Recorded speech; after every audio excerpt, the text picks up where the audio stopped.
Hej med jer.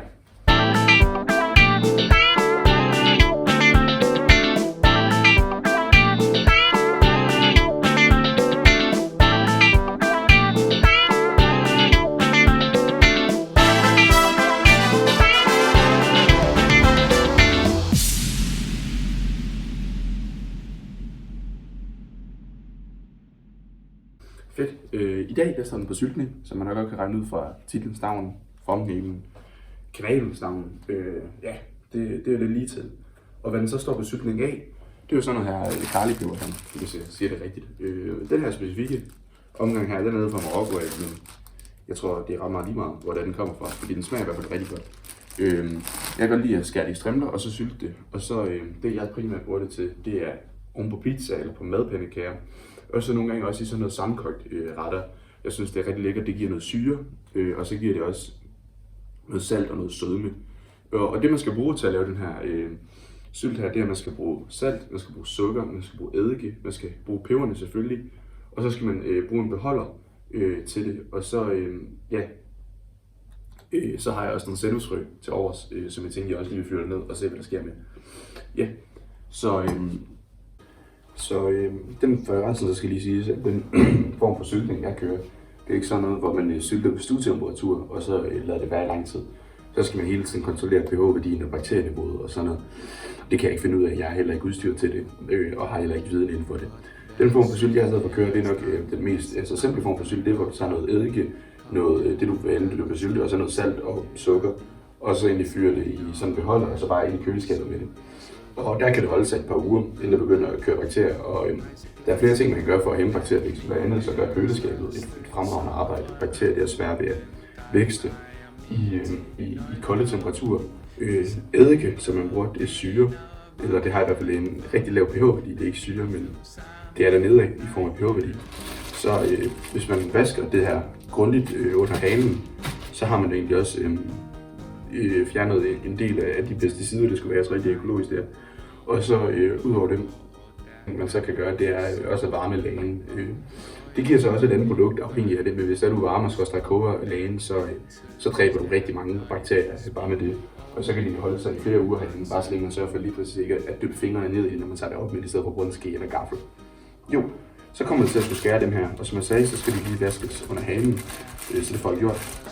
Yes, så nogen vil jo sige, hey Benjamin, hvorfor har du dog et plastikskærapparat? Ved du ikke noget mikroplast? Jeg siger, jo det har jeg, eller det gør jeg, men ja, lad mig nu leve for fanden da. Jo, så det der egentlig er her, det er jo der de her peber, som jeg kan se, så fint, og man skærer bare roden, altså toppen, så skærer man lige den lille bund her af, og så kan jeg egentlig godt bare lige skære den langs parallelt, og så lige en gang mere, så de bliver sådan nogle lange strimler, og så lige skære dem over, fordi de er lige til den lange side, den her. Som man også havde så forventet. Og så får man egentlig nogle spræmler, der er cirka lige lange i tykkelse og længde. Og dem kan man bare fyre ind. Og det her tykkelse og længde, det er ikke så vigtigt. Det er ikke fordi, at vi skal tilberede dem på en måde, hvor de alle sammen skal være sådan lige møre samtidig eller sådan noget. Jeg kan godt lide i min sylt, at der er lige noget varietet, eller variation hedder det. Og så er det bare fedt lige, at de er en lille smule forskellige, og især den her form her, den hvad kan man sige, den der er jo også op til det, at de bare bliver tykkere og tykkere. Det var nok snak, så jeg tænker vel, at de bare lige kører i gang her. Ligesom jeg siger, toppen af, og man behøver ikke at være en ekspert i, altså sådan en knife skill, som det hedder så godt på engelsk, for at køre det her. Jeg er ikke så god med mit liv. Jeg har nok godt taget nu, sådan der. Men jeg gør mit bedste, og jeg tænker, det er simpelthen nok. Det med sød, jeg har fundet ud af, virker rigtig godt for mig, det er bare så hurtigt som muligt, når det er, man skærer noget, der er rundt. Så sørg for at få det fladt, altså give det en flad side, ligesom her, og så kan du egentlig bare holde det nede, og så er det jo lige til. Sådan der. Godt. Nu kommer vi jo til man kan sige, epicentret, eller altså klimaksen. For mange, de har spurgt mig undrende, Benjamin, når jeg tænker, at lave en YouTube-kanal om at sylte, det er jo bare sylte, det er det samme, du gør hver gang. Nej, det er det ikke. Det her, det er dit redskab til at få en ny og spændende syltning hver gang. Det er sådan. Det er det simpelthen.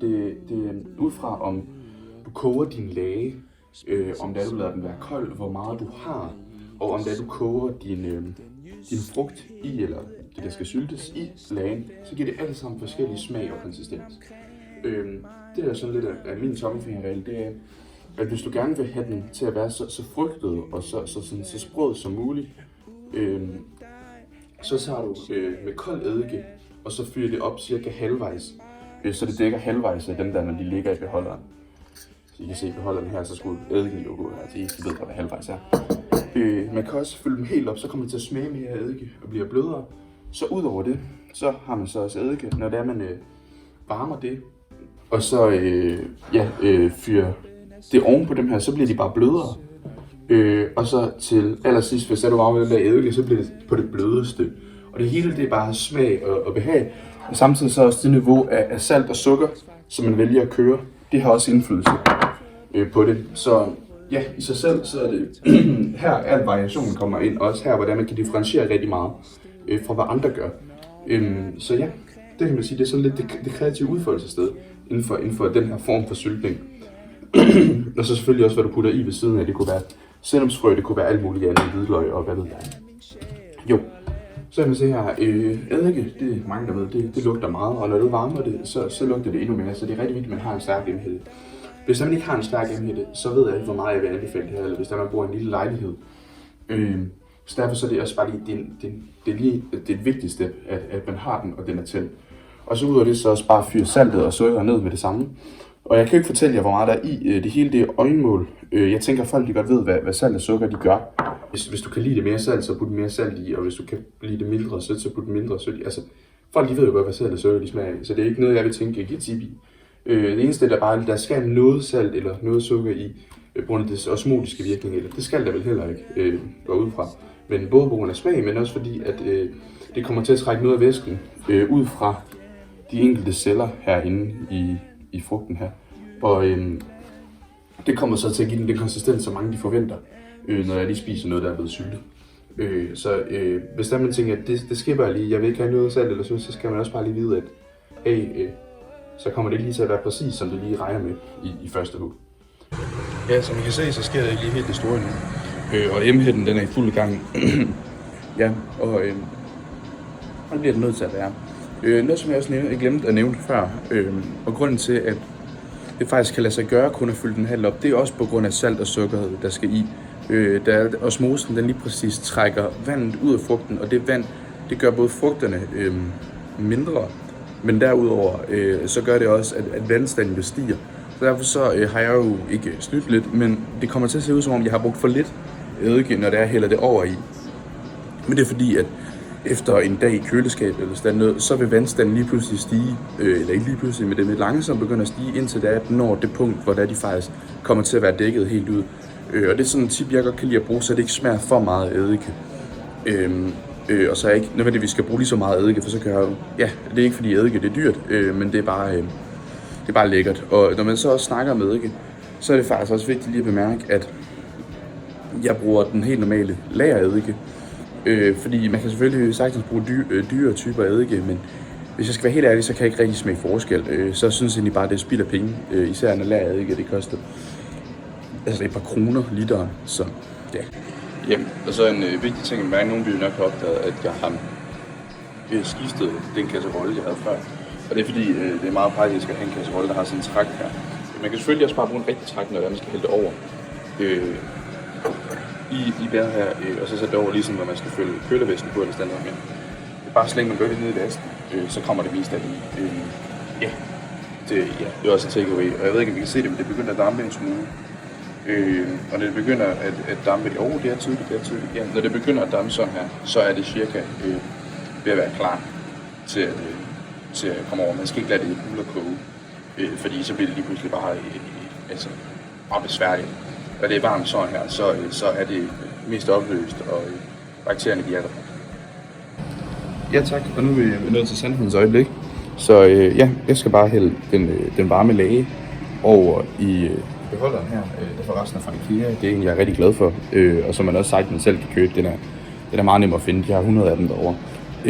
Ja, og det får jeg lige gjort her off-cam, fordi jeg tænker, at de fleste de godt ved, hvordan man lige gør det. Og så er det faktisk færdigt, så kan det stå i køleskabet i et par uger. Ja, så står vi tilbage med et færdigt produkt her. Som I kan se, så er den ikke gået helt op, men ligesom jeg sagde, grundet osmose, så vil vandstanden begynde at udligne sig. Og i morgen, så er det hele dækket. Så ja, Det var egentlig det. Ja, så nemt er det jo sylt. Så husk at like og subscribe. Og så i kommentarerne, så må jeg godt skrive nogle forslag til en serie, som jeg har tænkt mig at starte, der hedder Kan det syltes? Og se om forskellige ting de er værd at sylte. Selvfølgelig kan alle ting syltes, men også om det smager godt, og om det er tid værd. Ja, de skal bare have lidt tid i køleskabet, og så er de klar. Ja, det var det.